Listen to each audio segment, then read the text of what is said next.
Yo, what's up, guys? This is a new podcast that me and Mantley made. It's called Bad RNG.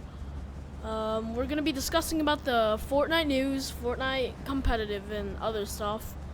Maybe even stuff out of Fortnite as well. We don't know. Fun talking. We're gonna try to get some bigger community figures as we grow to come on the show and talk with us, give their insights. And yeah, so if that sounds interesting to you guys, make sure to sub to our YouTube, like, comment, and then make sure to follow our Instagram at Bad RNG Podcast or at Bad RNG.podcast on Instagram. Yeah. And then we also have a Twitter.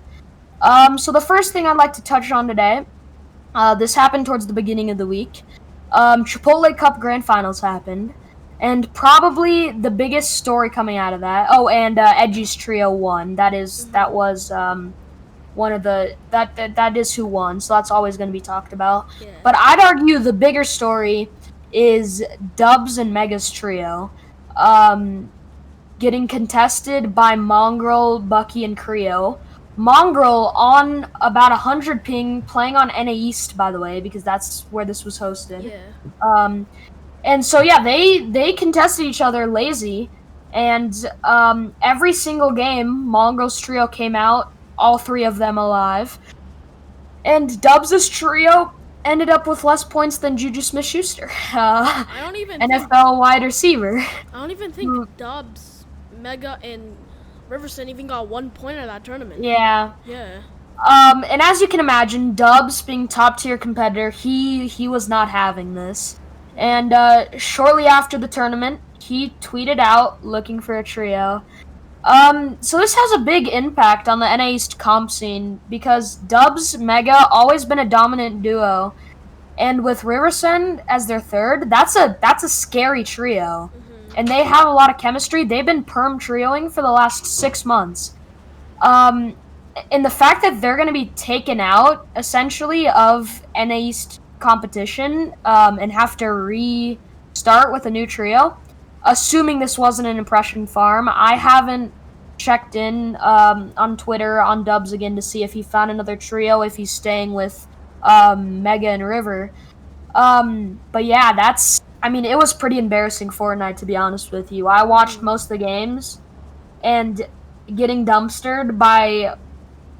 they weren't... Mongrel on 100 ping's still scary, don't get me wrong, but he's not what he is on EU. Yes. And the fact that a top trio that's been perm trioing for 6 months, and Bucky and Creo, they obviously have duo experience going way back, signed to BBG, both of them. But obviously they're not a perm trio because they can't perm trio with Mongrel. He's EU. So they literally found each other, I don't know, like 2 days before, and they shit on a perm trio of 3 tier 1 pros. Yeah, so Dubs wasn't having it, and we'll see what happens there. Well, let's start talking about the Kiwis incident. Yeah, that's probably the biggest Fortnite related thing to happen recently. And yeah, I guess if any of you guys don't know, Kiwis 5 years ago sexted with a minor, and he was over the age of 18. He got exposed for this on Drama Alert, where he admitted to it 5 years ago when he was Red Kiwis. Dude, And I remember Red. Yeah, I it was a know. good team. Yeah. It was a good team, and it's kind of, I don't know. At first I had mixed feelings about it because I was like, 5 years ago he seemed so apologetic on Twitter, but then the more I thought about it, no matter how apologetic you are, no matter how much you say you've changed, you just can't recover from that. And yeah, go ahead. He's an adult, not full grown. Yeah, you just can't come back from pedophilia. There, you just can't come back from that. It's gonna be, it'll just follow you there. You just can't do anything about that. It'll affect your whole entire career and future. And especially when he's in a scene with so many kids, Yes. If I was a parent that got wind of this, like obviously Kiwis isn't gonna do it again with his subscribers, but that's the kind of thing. It is hard to clear your name after that. And so it'll be interesting to see what happens to him, to be honest. I don't know what he's going to be able to do. For now, he's taken a break from the internet, and he is left 1%. Yeah. Yeah, the interesting thing, or something that was brought up by Keemstar, is it's not known if he's genuinely out of 1% or if he's still a partial owner and he might be living in the house, but they just won't show him. They won't mention he's on the team because they have to. If 1% didn't make that statement and Kiwis didn't make that statement, they would have gone down with Kiwis. You can't have an org that supports that, even if Kiwis did start it. Mm-hmm. And the other thing that gets brought into question, I mean, there's multiple things. How do Formula and Random and Nyx feel about this? You know what I mean, Nick? Like, They were friends for such a long time, dude. I think about a 7 to 8, maybe even 10 years. Like, they built their careers off each other. You know, they were Luminosity a year ago, and they were the team of content creators that were premier in Fortnite, at least in the US. And, you know, it also brings into question, and I don't know what your opinion is on this. Do you think they knew and they tried to hide it? Because for me, it's so, yeah, there's no way that Kiwis hid that from them. Which kind of is sort of the most shocking thing of it all for me. Keemstar made a video with Kiwis about this 5 years ago. I believe it's called Drama Alert. Red Kiwis sending nude pics to 14-year-old gamer girl, something along those lines. Anyways, he made a video. Is she even 14? Because I heard from. Yeah, that is a good point. I heard that she was like 12 or something, but she was just catfishing and saying she was 14. And that's where Kiwis, like, that's where people are trying to defend Kiwis, saying it isn't his fault he got catfished. At the end of the day, it's still when illegal. when you're 18, even regardless, let's just, in case you guys didn't know, they could have both been 14. It still would have been illegal. Because when you're a minor. Pornography. When you're a minor, you can't exchange those pictures. But that's something, you know, you can sort of recover from, I guess, because it's not pedophilia, and it's not an immoral thing. It's just stupid, to be honest. But when a adult does it to a kid, then that's when you cross the line. Both are illegal, but that's when you just completely cross the line. You can't recover from that one, to be honest. And I think the reason he managed to still make a career out of it after this all got exposed on Drama Alert, which Drama Alert's been one of the biggest, most viewed, longest running series on YouTube. It's always been there. Yeah, it's insane. And I think the fact he didn't get canceled the first time, partly because, okay, he only had 100K back then. Cancel culture wasn't as big of a thing on YouTube. Yeah. And he was making exposure on like adult content. Like now he's family friendly, but back then he was, you know, not family friendly. He could like swear, do whatever he wants. So yeah. He made a career is what Control just touched on. He changed his audiences, I think, maybe in part to when he got exposed. And he started making more family-friendly content, and kids came along. They don't understand the gravity of his actions. I don't think I used to watch Kiwis. I didn't know about this, to be honest. But even if people did, I think kids wouldn't understand how big of a deal this is. Like, this is some of the worst things we've seen a YouTuber get canceled for. And to be honest, as much as I don't really agree with cancel culture most of the time. I believe that people can improve and learn from their mistakes. I don't see Kiwis making a return after this. Yes. He's left 1%. He said he's taking a break from YouTube.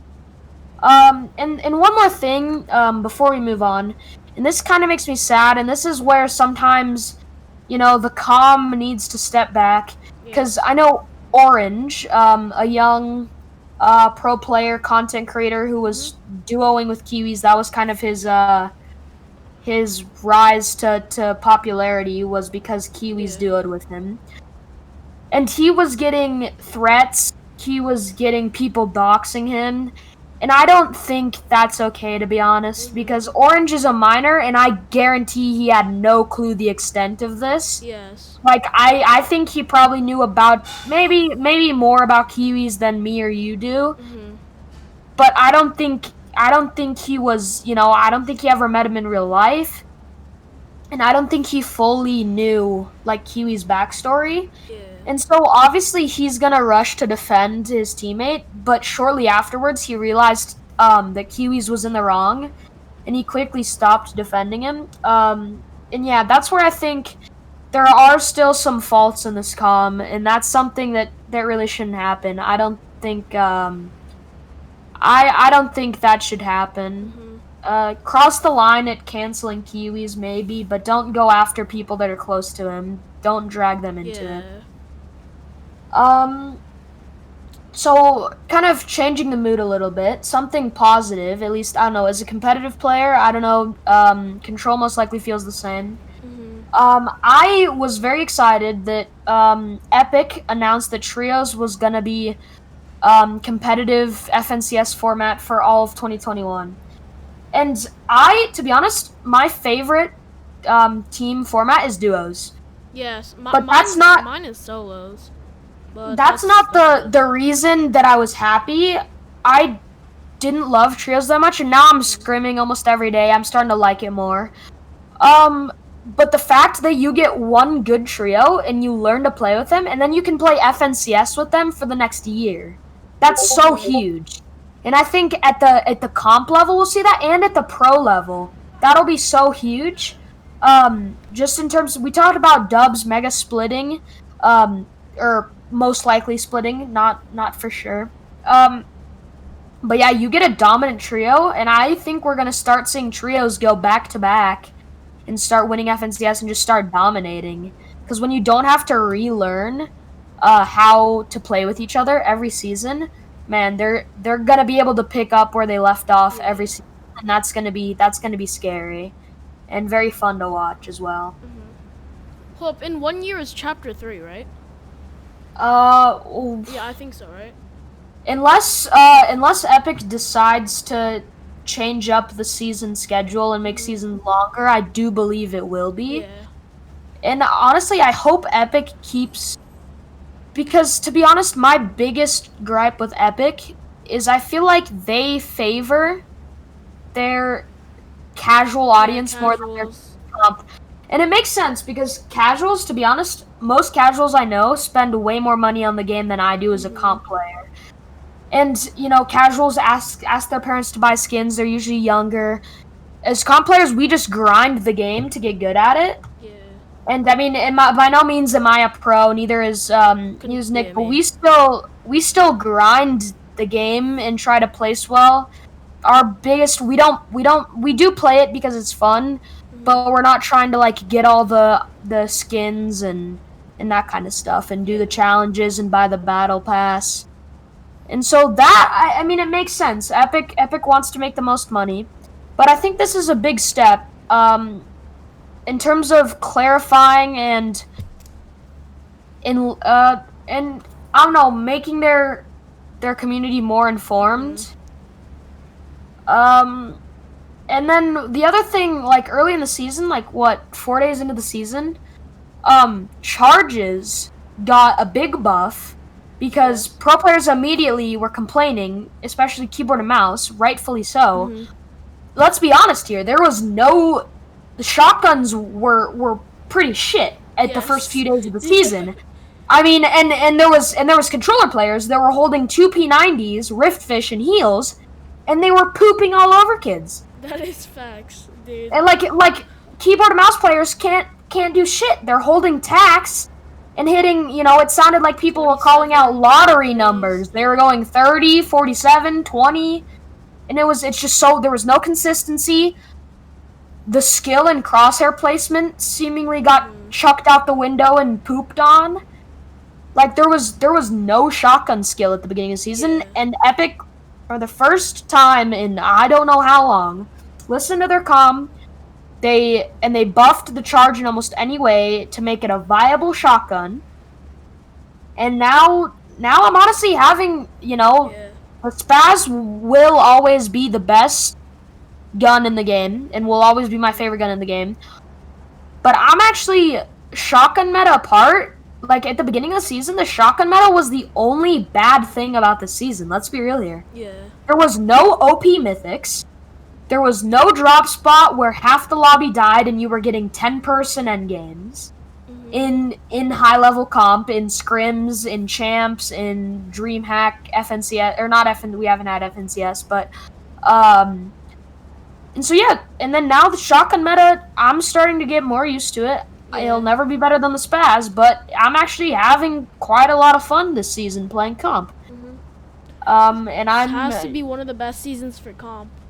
Yeah, definitely. And just especially accentuated by the fact, like we touched on earlier, that the Epic is being more vocal with the comp community, letting us know what the meta or what the format will be for the year. And yeah. So last thing for today, the main tournament that's going on this time of year, and it's actually happening this weekend that we're filming this. I don't know when this will be out. Today was first day of Winter Royale, or Frosty Frenzy. But it is the equivalent of Winter Royale, what we had last year this time. And yeah, I played it today. I placed okay. But I wasn't the biggest fan of this meta, to be completely honest with you, in this format. How W key heavy it was, you had no placement to rely on. If your POI had a shit bus and it was dead, you're not going to have a very good game unless you find really, like, god mobility and find a way to get in fights. I'm just happy I didn't play it. Yeah, to be honest, Nick's playing tomorrow. He had a complication with his trio. But to be honest, I'm not the biggest fan of the whole same tournament, 2 days, two completely different formats. And I mean completely different formats. One is a completely placement heavy, Victory Royale will, if you get consistent, if you get two or more wins, you're qualing for round 2. Yeah. And this time, my trio got a 20 bomb third game, and yeah, it helped us. We almost qualified for round 2. We were about 20 points off, but man, like, I feel like a 20 bomb, when you play consistently and you get a 20 bomb, you should be able to qualify for round 2. In my opinion, that's the way formats should be made. Because at the end of the day, winning in a stacked endgame is extremely hard. Whereas if you find a bunch of drones and psycho them, but then you don't win the game and you get rewarded more than when you win the game, I don't know. Yeah, what's your thoughts on the format? The format is very bad, I would say. The placement is very bad. I think I was hearing from Aussie Antics or something. I think it was only like, how much points was it for placement? I think it was like 10. You get 15 points per placement if you win a game with no kills. You get 15 points. Whereas tomorrow, that's going to be 25. Yeah. And then today was 2 points in Elim. Tomorrow's 1. And that's where, like, maybe non-comp players might be confused. Oh, that's a 1 point difference per kill. But when you wipe a trio, 6 points compared to 3 is a massive difference, trust me. Because you get a pick, okay, 2 points instead of 1 point. Like, it adds up quickly. And I don't know, me and Control both really looking forward to playing tomorrow. I'm planning on playing both sessions, hopefully securing a bag. Same. And yeah, and so one more thing I'd like to look at, if we check the Fortnite leaderboards here in the compete tab. If we look at who won today, and I think this really goes to show the meta. We've got Reed's trio. And Reed, right now, is the most talked about player in A West. And he's got this unique ability to he's able to end fights extremely quickly with taking minimal damage, and then he moves on, and it's just like next. Like, he does not give a shit. He will kill you, and then he'll just move on and kill another trio and kill another trio. And he's also surrounded by two very experienced, very, very good players, EP Wavy and Favs. He has a lot of experience playing with them. But if we come over here and look at the breakdown of his games, you can see he got two victory royales out of 6, which is 6 games, which is pretty ridiculous. But if we look at his split, this is where you can see the difference between Reet's trio and someone like Epic Whale, who's maybe a more, I would say, conventional Fortnite player. Obviously, he's a vet of the game, 3rd place World Cup, whereas Reet wasn't even in the comp scene when World Cup was a thing. Yeah. And so this is something where I think these places, in all honesty, Nick, I think these will be flipped tomorrow. Yeah. I think Epic, Arkram, and Rex will place on top of Reet, because if we look at this breakdown, look, so average placement 10th and average elims 10 instead of 12 and average placement 14th. And doesn't seem like a big difference, but if you look at the pie chart here, that's actually a pretty decent little difference in split between the two ways to get points. And tomorrow, this white chunk is going to be worth a whole lot more than it was today, and elims are going to be worth half of what they were. So this 224 points of elims is only going to be worth 122 points.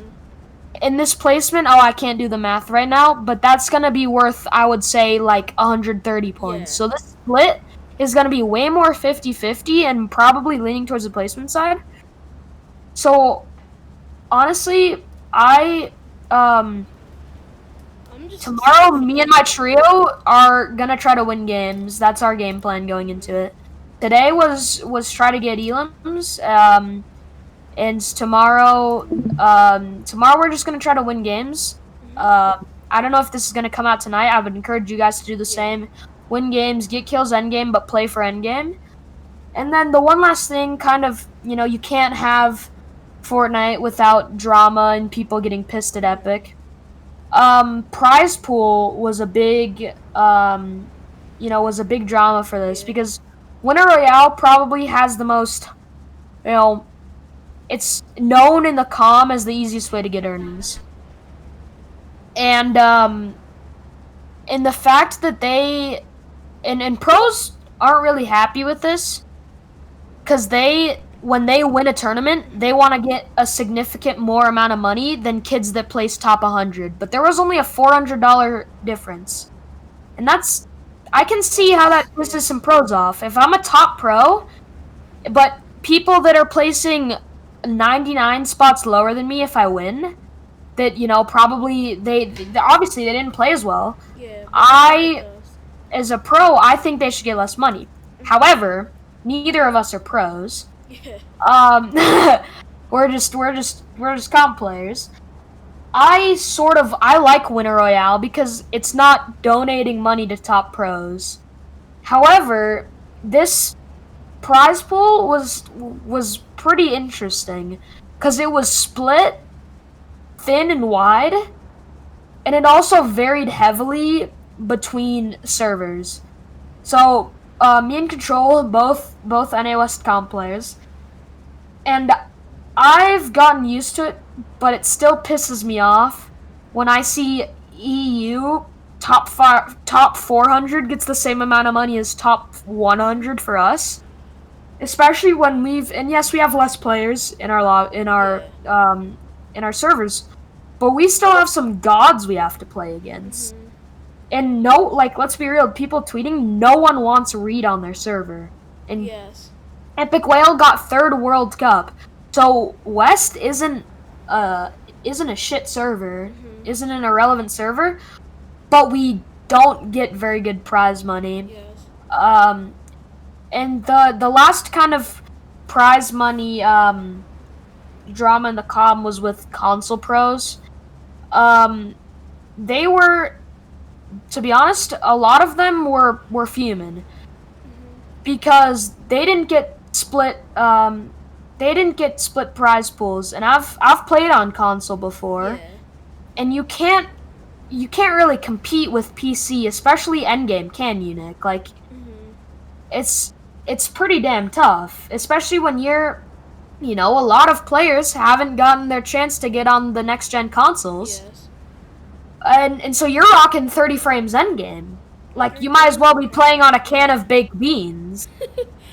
Like, you're not gonna place well unless you're a psychopath Yeah. on 30 frames endgame. And that's, if I was a console player, I would be pissed with Epic, to be honest. Like, that is Because just not fair. it's really not. Mhm. I think there would have been a big difference. I say further on from now, when Gen 5 starts closing the gap between PC and console performance. And I do believe leakers have said that it is very likely that maybe a year on from now, Fortnite will be optimized for 120 frames on the console. And that'll make a big difference, because 120, when you go from 60 to 120, 140 area, that's a huge difference. I myself play on 120 frames, and I used to play on 60 frames. Oh my! Actually, no, I used to play on 20 frames as well, because I used to be a comp player. The Mac grind, Yeah. the Mac I grind. used to play on the literal Yeah. Mac, and I was a comp player. 20 frames, dude. It's just Yeah. insane. It's just It's tough, and I honestly, I already feel the disadvantage. Like, there's pros that get, constant zero ping. They have school online, and we don't get to just, we can't really focus on Fortnite as our only thing. It's a lot easier in quarantine, but I can imagine being a top console player. And I don't follow the console community very closely, but I know a few, that have 50K earnings on console from FNCS and stuff. But you can be the best console player in the world, and there's a good chance you won't even qualify for round 2 in a tournament like Winter Royale. Yeah. Well, this is it. Yeah, that's our last topic of the day. And we'll see you in the next one. Yeah, see ya, boys. We'll have an episode out soon. Like, comment, subscribe, follow our socials. Yeah. All right, see ya, boys. Me, Mantley, signing out. Peace.